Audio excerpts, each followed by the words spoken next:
On behalf of IIM Calcutta, I'd like to welcome with us today Pronab Sen, the Principal Advisor of Planning Commission, Government of India.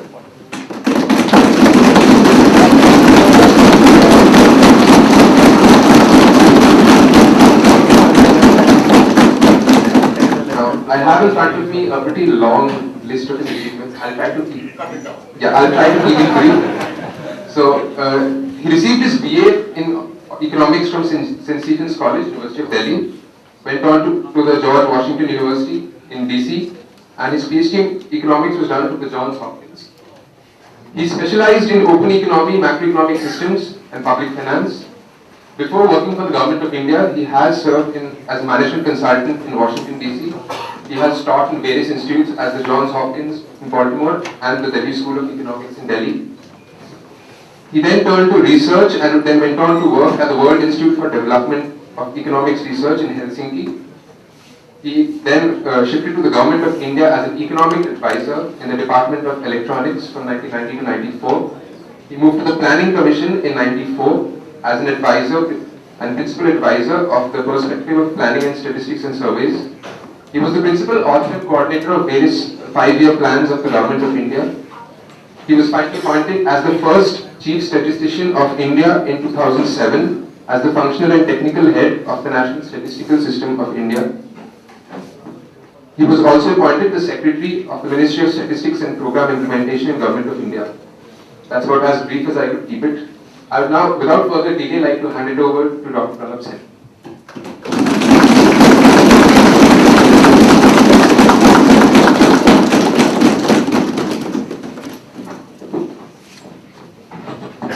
Well, thank you for the very warm welcome, and may I also thank the organizers of Intaglio for inviting me to address you. I realize that this is a particularly unpropitious time to be talking. I mean, 3 o'clock in the afternoon, not exactly the time when all of us are at our best and brightest. But I will try not to put you to sleep, or even if I do, it will take probably half an hour to do so.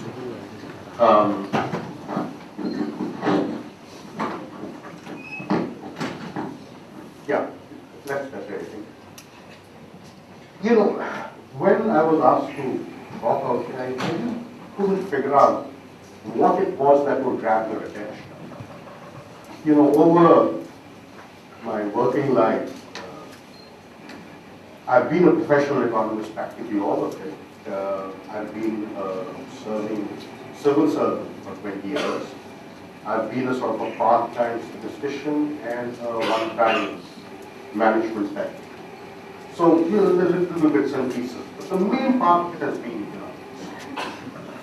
And economics is a subject which you can either handle it at a very academic level, or you can really bring it down to the journalistic level. And there's very little space in between. So, it's a bit of a dilemma as to what to talk about. So I figured that let me sort of begin. I may move on to something else later with perhaps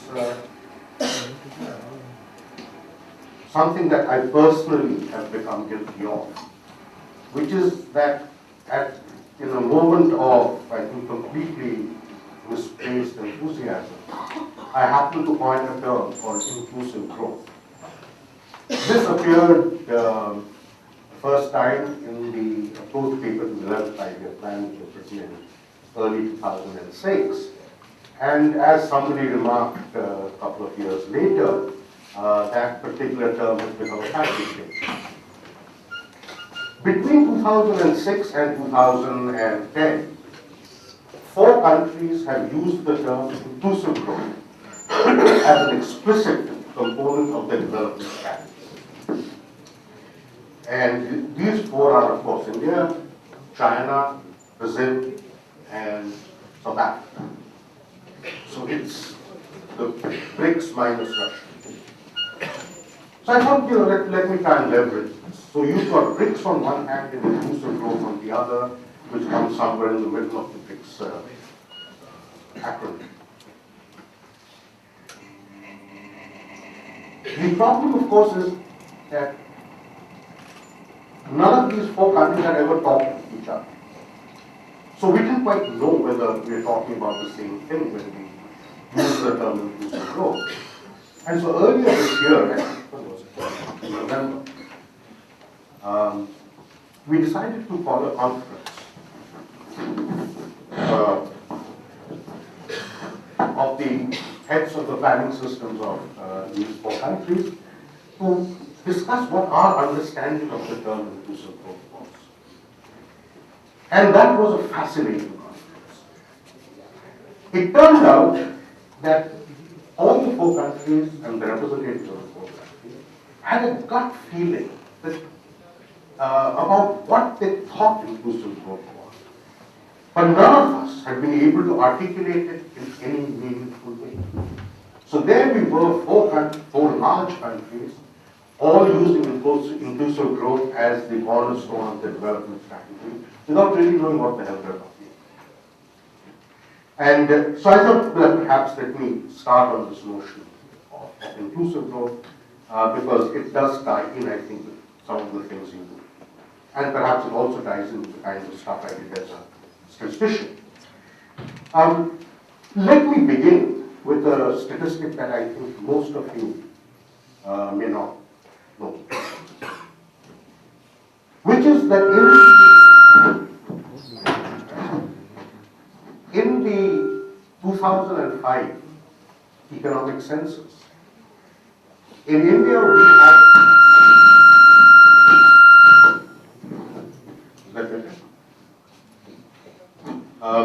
we had 42 million non-agricultural enterprises. I don't know if whether you realize the significance of that number. 42 million enterprises is more than the number of enterprises of China, United States, and Europe. Okay?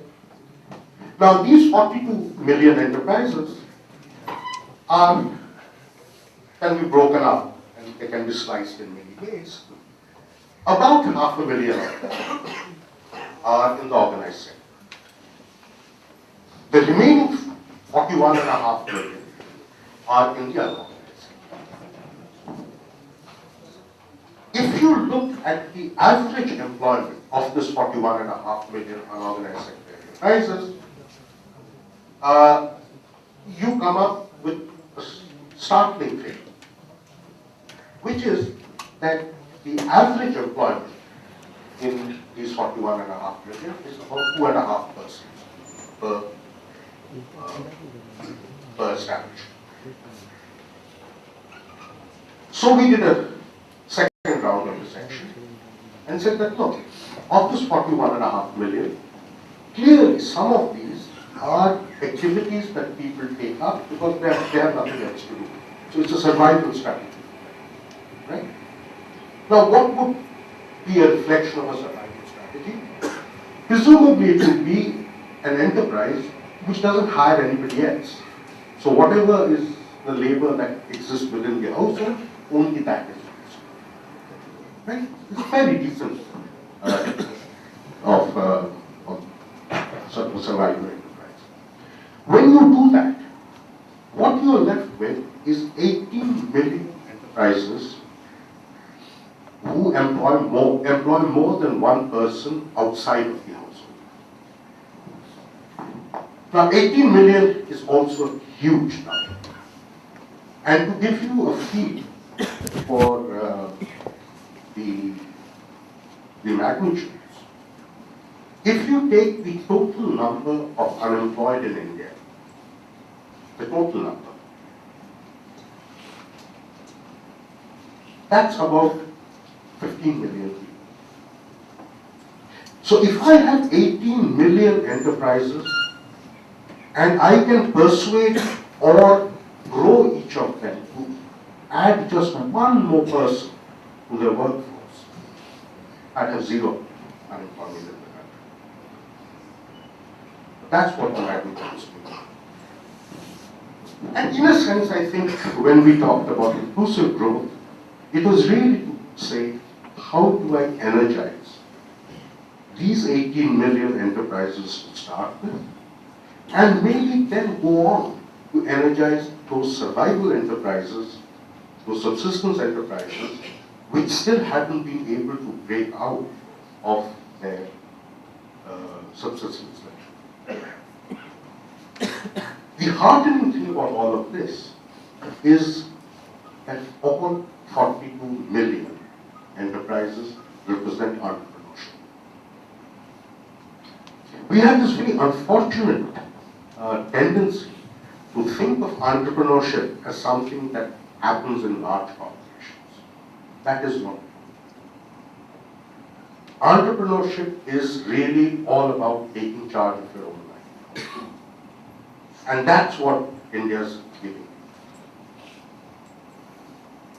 That in India, if you take an adult population of about 500 odd million people, you have around 10% who are entrepreneurs. There is no other country in the world which has numbers which are even good. And so when one thinks of growth and growth strategies, in a sense our job is easier because we don't have to create entrepreneurs. We don't have to create entrepreneurship. It's there. Our job is to be able to locate it and to facilitate the entrepreneurs to do what they do best, which is produce and grow. So, if we think about traditional growth economics, it focuses almost exclusively on capital accumulation. Right? That's okay, that's fine. And then you have all sorts of growth theories which puts little twists, bells and whistles are added on, so you get technology being brought in, you get efficiency being brought in, all sorts of things come into it. But what remains constant in all of that is the notion of a fixed entrepreneurial base. So that as you start growing and as capital accumulation takes place, over time, the productivity of capital goes down, so you have to actually accumulate more to stay where you are in terms of the growth path. This is a part of traditional growth theory in economics. But if you have a situation where the entrepreneurial base itself is widened, then how does all of this change, and how does it change the way we think? Well, a couple of things happen. The first, of course, is you then need to get out of the single-minded focus on savings and accumulation. Savings and accumulation are undoubtedly important. I mean, without that, you don't have capital. But what is equally important is how that saving is distributed among the competing claimants to these resources. Is it necessarily the case that by channelizing more funds into the large enterprises, you will get more bang for the buck? Or is there a particular point at which channeling some of it to the newer entrants, to this latent entrepreneurial class, would give you better returns? The mathematics of this are not worked out. I mean, we haven't got that far yet. But if you think about it, I think what all the four countries are saying is that the traditional view of development and growth economics is probably true up to a point. That there is a point in countries' trajectory where the traditional view does operate. But then comes a tipping point. And at that tipping point, you really have to start looking at how do you widen the entrepreneurial base. Now, that requires a whole bunch of things. In the first place, what it requires is a complete rethink of the way we think about finances.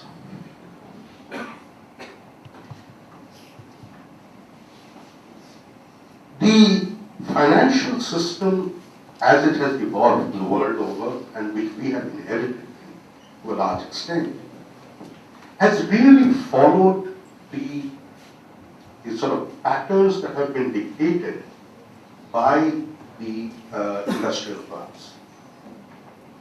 So what you've got has been that the nature of finance and the terms that are used in finance has changed quite dramatically over the years. Let me give you a very simple example. If you look at the finance literature, which dates back to, let's say, when Karl Marx was writing about it in the 19th century, finance was about financing consumption. It was, you made loans so that the workers could be paid to produce over that period. So it was really consumption loans that were being given in a very real sense. But over the years, today, consumption loans have come back in a completely different form.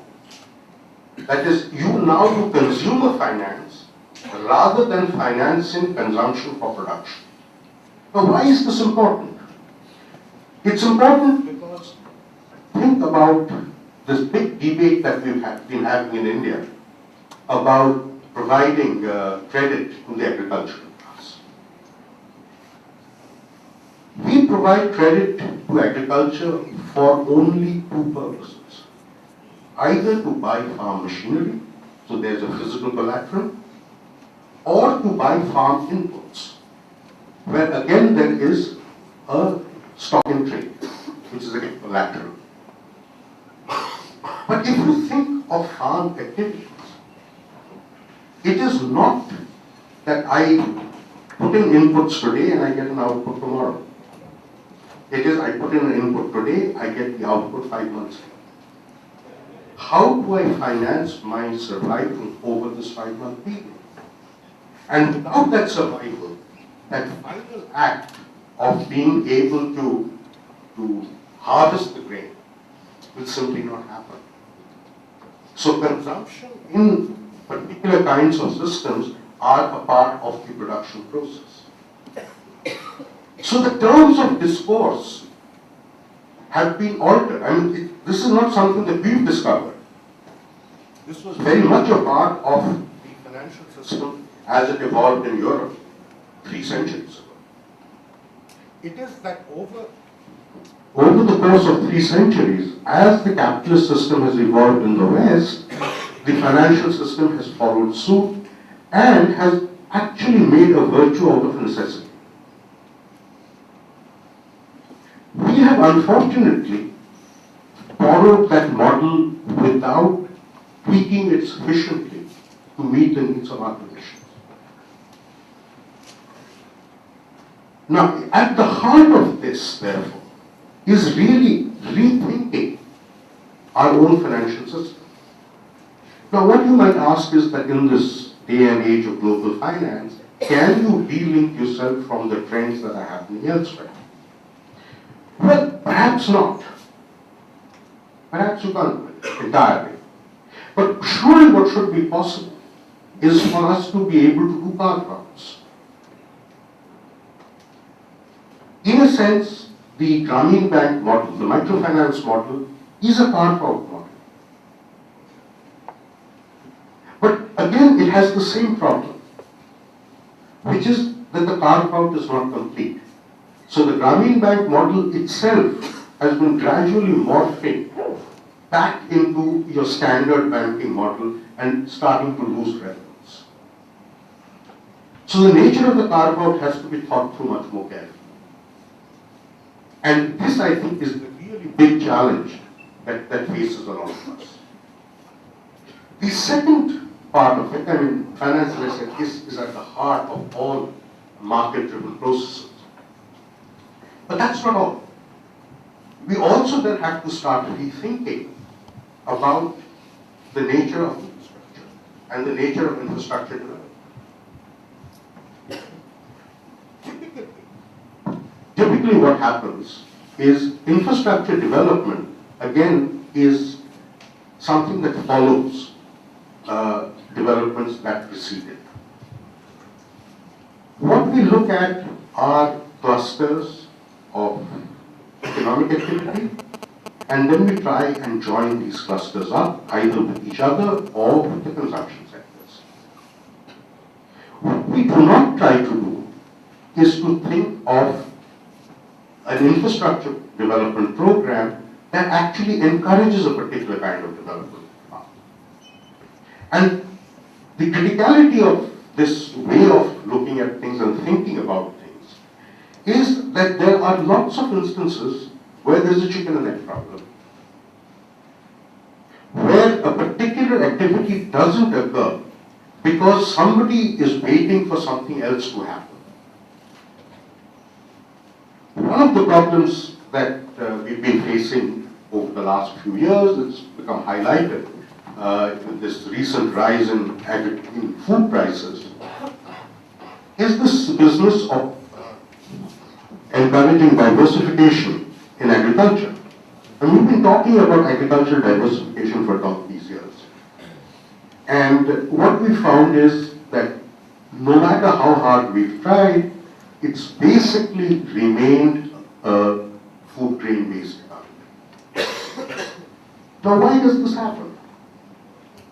One of the principal reasons why it doesn't happen is because of history. There are certain regions, there are certain pockets which produce perishables for consumption in urban areas. Right? So you get a certain amount of kind of specialization that has developed because of geography and particularly history. So you have a situation where, let's say, Nashik is really practically a single major mandi for onions. But that doesn't mean onions don't grow outside Maharashtra. Similarly, the single largest potato mandi is here in West Bengal. Again, doesn't mean that West Bengal is the sole producer of potatoes. But what happens? Why is it that anything which affects these single mandis has this huge national effect? The reason is that you don't get marketed surplus from elsewhere in the country. The production of onions and potatoes in other parts of the country are consumed completely locally and do not enter into the national commodity market. Why?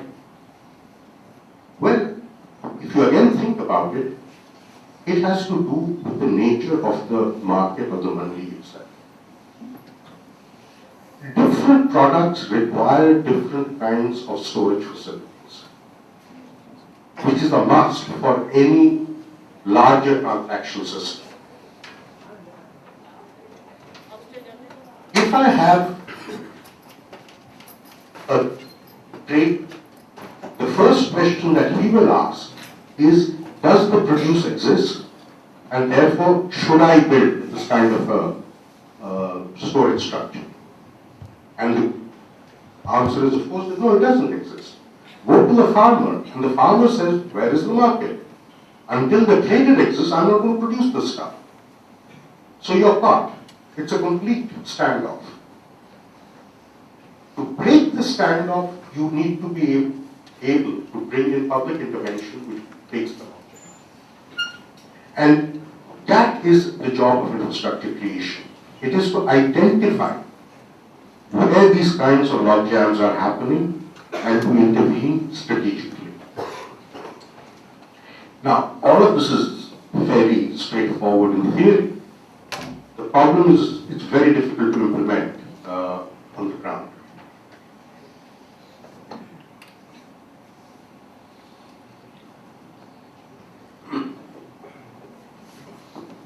When we started the road development program, for instance, we found even in the government system, this kind of chicken and egg problem existed. The entire road development program in India has been based again on saying, let's go by whatever is the existing pattern of movement. So wherever there is a high density of movement, let's expand those. Right? And that's what we've been doing. So we've been essentially trying to reinforce and strengthen the existing traditional linkages, without entirely recognizing that these linkages can and do change. There is another statistic I think a lot of you may not be familiar with, which is that between the 1991 and the 2001 censuses, 62 urban areas in the country vanished. We got 62 ghost towns. Why? Reason, as far as we've been able to make out, of these 62, the bulk were in UP. As far as we've been able to make out, what has basically happened is that the nature of transactions have changed, and these towns which provided the hub for the local agricultural economy essentially became redundant. And the net result was that these were towns which had around 20,000 to 25,000 people each, simply vanished from the face of the earth, and all these people relocated to other urban areas. So what happens is that if you reinforce certain trends, you could end up doing an enormous amount of damage. And this is precisely what has happened in this particular case. So, when we started working on the 12th Five-Year Plan, where inclusion has again been identified as the single most important dimension of what we wish to do, some of these have now been actually brought to the table. I don't think we've been articulating them properly. I'm not even sure that we have the database to be able to handle it properly. But at least the start has been made. And as most of us know, until a demand is articulated, the supply of information and data will not occur.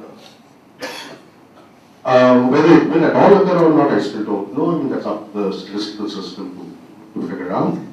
But at least the demand is now being articulated. And the question that is being asked is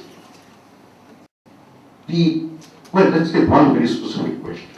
We have all implicitly assumed that if there is one perfectly competitive market that exists in India, it's the agricultural markets. We know now decisively that this is not true. Now, if that is not true, then the way we think about agricultural development has to change in its entirety. Then the focus has to move away, perhaps, from a purely production technology orientation of the Green Revolution towards thinking much more about markets and about institutions. Now that's a very different discourse. It is a very, very different category of thing. It perhaps means dismantling certain systems you put in place. It means strengthening certain other systems. A lot of this is not clear, but at least as it stands, it's dysfunctional. What do we do about that? Should we continue with it? Because technology is now coming into the market much faster than it ever did before. I mean, it took 20 years for the Green Revolution technology to come in. Now the same level of technology is coming in every 2 months. How do we transfer new technologies to the land faster? Now, these are important questions. But the second level of question, which we've never even started out, is that technologies for non-agricultural activities are also developing a pace. And have any systems in place by which this technology can be passed on. In a sense, this has become a bigger challenge because with the advent of internet, information availability has improved. So people do know that technologies have come into being. What they do not know is how to get hold of it. And that's putting a lot of pressure on the system. But we still haven't figured out how do we tackle these problems. So what we're saying is the real issue facing us today is not an issue of resources. It's really an issue of rethinking our institutions. That we have perhaps developed our institutions on assumptions and on models that may not be appropriate to countries like ours. And this is exactly what the three other countries are also saying.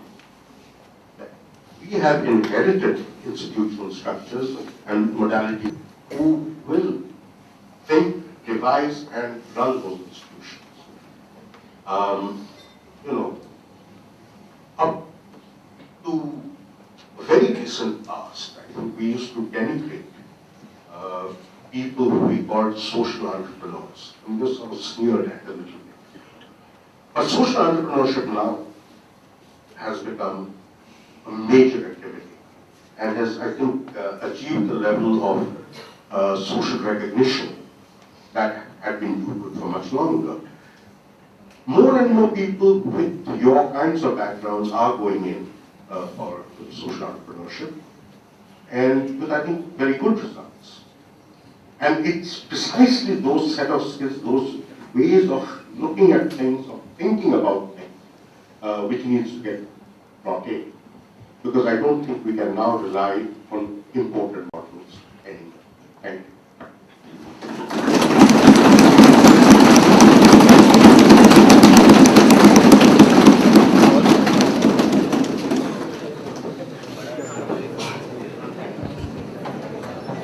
Thank you very much, sir, for that very informative talk. We'd now like to open the house for a brief Q&A session. So if any of you have any queries, please speak.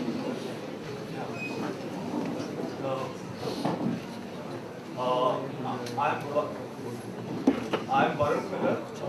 Basically, I wanted to ask, like, these days inflation in India is like gone up. If you look at the stats today, it's like 80.3%. So, how do you think that is related to the infrastructure deficit that we have, and how much is due to other reasons?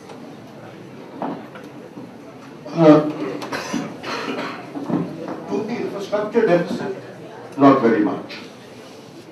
The fact is that we screwed up in a major way. When we were planning for agriculture during the 10th plan, and we had worked out what would be the requirement for different agricultural products. So what we had done at that stage was we said that the demand for food grains would increase at about 2% per year, and for non-food grain food would be about 4.5%. As it turned out, we were completely wrong. Food grain consumption has gone up by about 1.8%. Non-food grain has gone up by 7.5%. Okay, net result is that there has been and has been a steadily growing gap between the supply and demand for non-food grain foods. Okay, that's where the inflationary pressures have started. The point is, a lot of us didn't notice this, but food inflation has been over 8% consistently since 2005. We woke up to it only when it touched 15% last year. But we lived with 8% for 5 years prior to that. Okay? Now, this is a fundamental mismatch. And this is exactly what I was saying about diversification. We were talking about diversification for a long time, but we never actually got it done.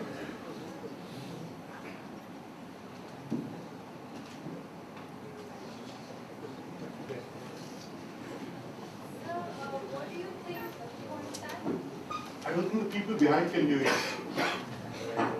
What do you think are the key challenges in the 12th five-year plan, and what do you think is going to be the major highlight as compared to the 11th five-year plan? Well, the challenges remain the same. I mean, if you sat down and did a list of challenges, you'd probably come pretty close to what we've done. So there's nothing really new in terms of what the challenge itself is. What is new is how you think about the challenges.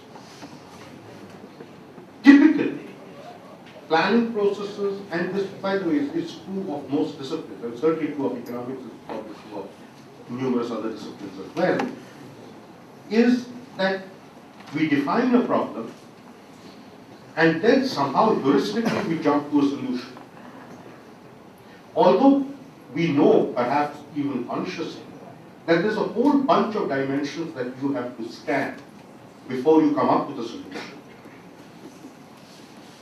Quite often, what has been happened and what has happened is that you've sorted out one part of the problem. That is, you've tried to fix a problem by correcting one part of the what was holding it up. But there are other dimensions which you simply haven't addressed. The net result, of course, is nothing happened. So if you have more than one constraining factor, you've got to address them all simultaneously. Now, what that requires is either very high levels of analytical work or do the next best. If you don't have the data and you don't have the time to do analytical work, do what we management types do all the time, which is go out and do consultations. And hope like hell that then you talk with enough people who have enough perspectives so that you can actually identify what these constraints are. Now, in management jargon, you call it the Delphi method, which is precisely what is happening. But the basic idea is to say that, look, the solution to a particular problem in a developing country, in fact, in any country, I would say, but not just a developing country, is inherently multifaceted. And the solutions also have to be multi-pronged. So you cannot have a straightforward problem to solution approach. That is the difference. Does it answer your question? I was concentrating more on what 11th What the 12th five-year plan? Yeah, I mean, what it hasn't been able to achieve and you're trying to get it. Well, where do you want to start? Let's start with food production, right? Hasn't been able to achieve. Energy, we haven't been able to achieve. Our imports of energy are going up consistently, right? Carbon emissions going up consistently. We are going to be forced into some kind of a climate change convention where we will have to start reducing these things. Underemployment, huge problem. Water, huge problem. So, in a sense, none of these problems have changed. We still had very high growth, and indeed, that growth has brought new challenges in. So, we've added a few challenges, but we certainly haven't deleted any as yet.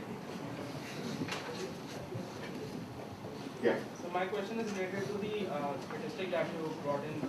Sir, you said that there are 42 million non-agricultural enterprises in India, so and only 10% of them are in organized sector.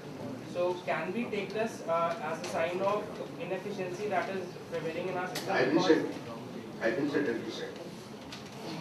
I said 1%. One. Sorry. So that emphasizes my point even more. So is this to be taken as a sign of inefficiency in the system? And because if we look at, as you already mentioned, that it is greater than combined of China and Britain and the United States. Yeah, United States. So is it because of that that the unemployment is still, a major problem for us, or? That's not clear. You see, by the conventional measure of unemployment, that is the measure that's used for international comparison, we are very low unemployment. We have only about 2.8% of our workforce which is openly unemployed. Our problem is very high levels of disguised unemployment. So that when you correct for time use, the unemployment level jumps from 2.8% to 9.5%. Okay? And among particular groups, but especially the youth, the unemployment rate as measured by underemployment is about 15%. Right? Now, it isn't clear that that because you have only, 0.42 million organized sector enterprises, this is happening, because 0.42 is again larger than most countries have. Okay? 500,000 is a very large number of organized sector enterprises. It is that the next level, which is that 18 million that I was talking about, they are not growing fast enough to be able to increase productivity so that this underemployment is declining. That's where the problem is. It's not in the organized. So I have made three observations. Number one, you have talked about providing credit. So in IRDP program or PMRY program, it was seen that credit was provided, along with training was also provided, but finally people were burdened with huge loans. And secondly, you have talked about reinforcement of linkages. And since 90s, after globalization, it was, there is a huge literature that says that the inequality is increasing. And also it was seen that agricultural wages is declining during 90s. It was not the case before that. And thirdly, you have talked about institutional change. So can we think about human capital development as a single most important thing which will take care of this institutional change? Yes, of course. Human capital development is at the heart of it. But again, let me warn you of the danger of jumping from problem to solution. So you get human capital development. So I convert my entire, under 25, 6 to 25 youth population overnight into, MBAs. Would I have solved the problem? I suspect not. I suspect I would have created an even larger problem. You have to look at the other dimensions as well. Human capital is certainly at the heart, right? But it has to keep pace and it has to be synergistic. Today, I have a very peculiar situation, right?